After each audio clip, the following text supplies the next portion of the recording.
Il disait, heureux les pauvres, le royaume de Dieu est à eux. Bonjour Georgino, nous poursuivons nos conférences de carême sur le thème « Heureux les pauvres » dans la Bible. Et lors de notre conférence à Plouguerneau, on nous a posé une question fondamentale sur la fameuse phrase de Jésus « Des pauvres, vous en aurez toujours ». Comment faut-il interpréter cette phrase ? Alors, premièrement, on va situer cette phrase. On retrouve dans deux évangiles, donc l'évangile selon saint Marc au chapitre 14, et il s'agit de l'onction à Béthanie, et on retrouve aussi le même texte en Jean au chapitre 12, toujours l'onction à Béthanie. Alors, on va dire la chose pour faire bref, donc je demanderai vraiment aux lecteurs de lire les deux textes, comme ça ils vont découvrir la différence. En fait, dans l'évangile selon saint Marc, il s'agit d'une femme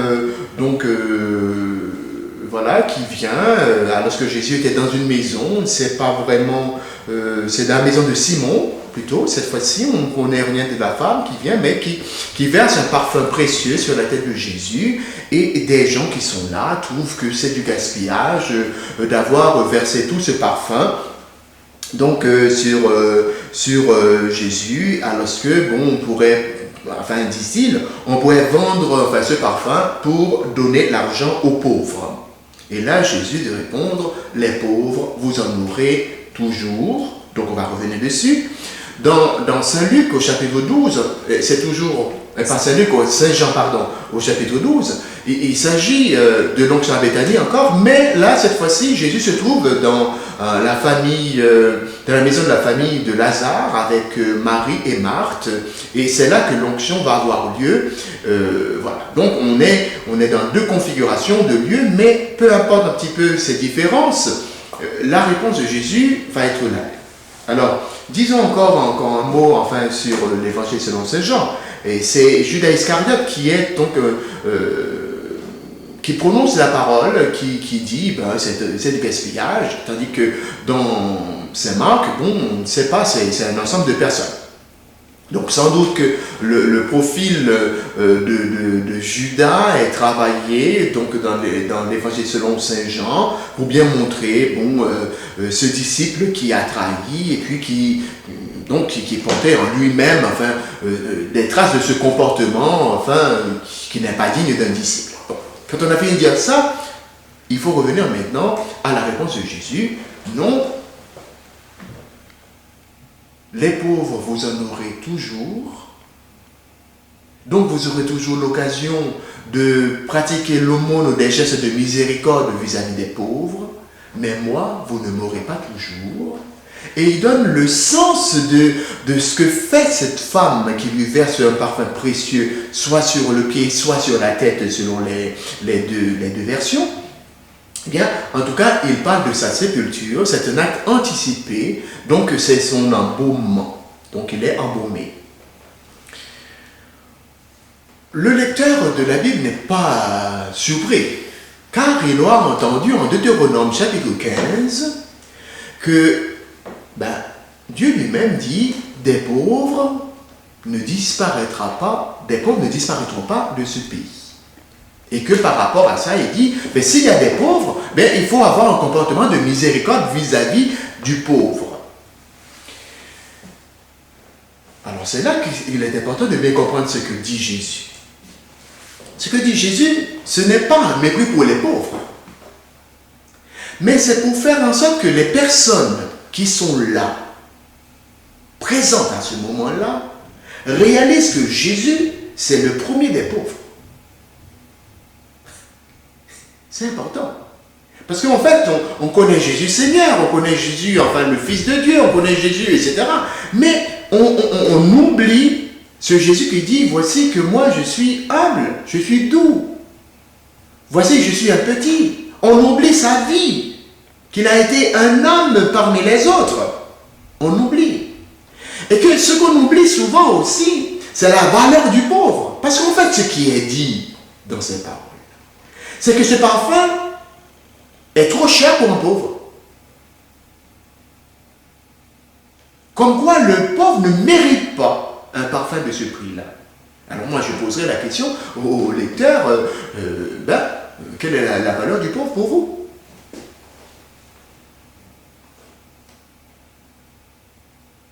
Et ce qui est intéressant, c'est que c'est Jésus lui-même qui a fait de cette manière. On dit à Jésus, puisque tu es pauvre, tu ne mérites pas. Et c'est là qu'il faut peut-être se poser. Se poser, parce que la question de la pauvreté dit le regard que l'on porte sur la personne qui vit cette pauvreté, cette personne pauvre. Notre regard sur cette personne, est-ce que parce que cette personne est pauvre, elle n'a plus de dignité? Est-ce que parce que cette personne est pauvre, elle n'a plus de droit? Est-ce que parce que cette personne est pauvre, elle n'a plus droit à notre honneur? Et même si nous suivons bien le texte de l'évangile ici, est-ce qu'elle n'a pas droit à un embaumement, à un enterrement digne? Et peut-être c'est le moment de poser la question en ce temps de coronavirus. Vous savez, l'Église essaie vraiment d'accompagner les familles parce qu'elle est consciente de la souffrance des parents qui perdent un proche. Et on sait que ces moments-là, ce sont des moments décisifs pour manifester cette solidarité, pour manifester cette reconnaissance que nous avons devant un homme qui est tombé. Je crois que c'est Charles Péguy qui disait, quand un homme est tombé, tout le monde est dessus. Et Jésus, c'est un Dieu tombé. Ce n'est pas autre chose. Le Dieu qui s'est incarné, il est devenu un homme, un pauvre homme, un homme parmi les autres. Et quand il essaye de montrer qu'il est Dieu, on dit qu'il est prétentieux, qu'il blasphème, n'est-ce pas?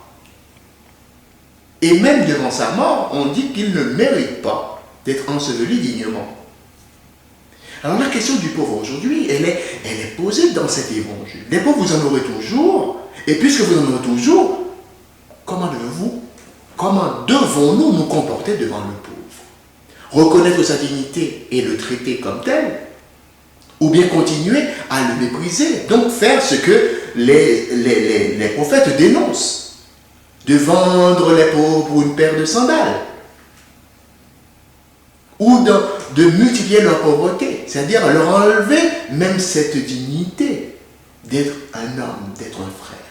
On n'oubliera pas, dans le Deutéronome, le pauvre n'est pas seulement traité de pauvre, il est traité de frère. C'est-à-dire qu'il faut que, avant toute chose, qu'on reconnaisse dans le pauvre un frère, et une fois qu'on reconnaît que c'est un frère, on va pouvoir se comporter comme tel par rapport à son frère. C'est impressionnant. Quand on voit comment on peut prendre du recul par rapport à son frère qui est pauvre. Parce qu'il est pauvre, on ne le reconnaît plus, on ne le visite plus. On ne lui parle plus. Il n'est plus invité. Car il est devenu pauvre. Il n'a plus de travail, donc on ne l'invite plus, on ne sort plus avec lui. Il est parmi les pauvres, donc il est marginalisé. Alors nous créons des marginaux. Le pauvre qui est déjà pauvre, on l'exclut, on le rejette. Voici ce qui se passe en fait. Alors Jésus nous rappelle le Deutéronome. Des pauvres, vous en aurez toujours. Donc vous savez ce qu'il faut faire devant les pauvres. Donc ce n'est pas la démagogie de faire une soupe pour les pauvres. Alors on réunit tous les pauvres et puis après c'est son nom enfin qui apparaît. Ah, voici celui qui a nourri les pauvres. Non.